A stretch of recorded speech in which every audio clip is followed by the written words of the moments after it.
দর্শক, আজ দ্বিতীয় টি-20 ম্যাচে জিম্বাবুয়ের বিপক্ষে মাঠে নামছে বাংলাদেশ। চলুন দেখে নেওয়া যাক বাংলাদেশের শক্তিশালী একাদশ এবং খেলার সঠিক সময়। বিস্তারিত জানতে ভিডিওটি সম্পূর্ণ দেখার অনুরোধ রইল।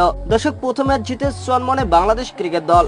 দাপুটে সেই জয় বাড়িয়েছে স্বাগতিকদের আত্মবিশ্বাস। সিরিজের দ্বিতীয় টি-20তে যা কাজে দিবে জ্বালানি হিসেবে। দর্শক, জিম্বাবুয়ের বিপক্ষে 5 ম্যাচের টি-20 সিরিজের দ্বিতীয় ম্যাচ আজ রোববার 5 মে চট্টগ্রামের জহুর আহমেদ চৌধুরী স্টেডিয়ামে ম্যাচটি শুরু হবে বাংলাদেশ সময় সন্ধ্যা 6টায়। জিম্বাবুয়ের বিপক্ষে বাংলাদেশ অনায়াসে ম্যাচ জিতবে এমন প্রত্যাশা থাকে ভক্তদের। প্রথম টি-20তে প্রত্যাশা ভালোভাবেই পূরণ করেছে স্বাগতিক বাংলাদেশ। চট্টগ্রামে বৃষ্টি বিঘ্নিত ম্যাচে প্রতিপক্ষকে কোনো সুযোগ না দিয়ে দাপুটে জয় তুলে নিয়েছিল বাংলাদেশ ক্রিকেট দল। দুর্দান্ত বোলিং এর পর ব্যাটাররা নিজেদের কাজ ঠিকঠাক সম্পূর্ণ করে তুলে নেন 8 উইকেটে বড় জয়। দর্শক, প্রথম ম্যাচে দুর্দান্ত শুরু করেছিল বাংলাদেশের ব্যাটিং এবং বোলাররা নিজেদের প্রমাণ করেছিলেন। 36 থেকে 41 5 রানের মধ্যে জিম্বাবুয়ে 6 উইকেট তুলে নেয় বোলাররা।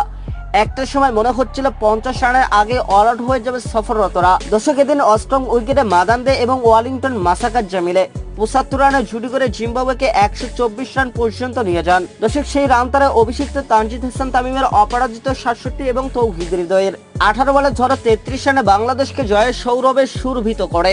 দর্শক, দ্বিতীয় ম্যাচের আগে বাংলাদেশের বড় দুশ্চিন্তার নাম লিটন কুমার দাস।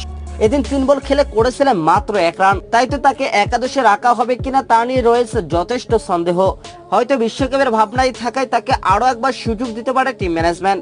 ব্যাট হাতে লিটন কুমার দাস ছন্দে ফিরলে চিন্তা কমবে ব্যাটিং বিভাগের। দর্শক, জিম্বাবুয়ের বিপক্ষে দ্বিতীয় টি-20 ম্যাচের জন্য বোলিং বিভাগে বাংলাদেশের তরুপে তাস হতে পারেন তাসকিন আহমেদ এবং সাইফুদ্দিনরা। প্রথম ম্যাচে দুজনই তুলে নিয়েছিলেন 3টি করে উইকেট। তো দর্শক, জেনে নেওয়া যাক বাংলাদেশের সম্ভাব্য সেরা একাদশ। নাজমুল হোসেন শান্ত, অধিনায়ক লিটন কুমার দাস, তানজিদ হাসান তামিম, তৌহিদ হৃদয়, মাহমুদুল্লাহ রিয়াদ, জাকের আলী, শেখ মাহাদি হাসান, রিশাদ হোসেন, তাসকিন আহমেদ, শরীফুল ইসলাম ও মোহাম্মদ সাইফুদ্দিন। তো দর্শক, বাংলাদেশ কি পারবে আজকের ম্যাচের জয় তুলে নিতে? জানিয়ে দিন আপনাদের গুরুত্বপূর্ণ মতামত আমাদের ভিডিওর কমেন্ট বক্সে। ধন্যবাদ।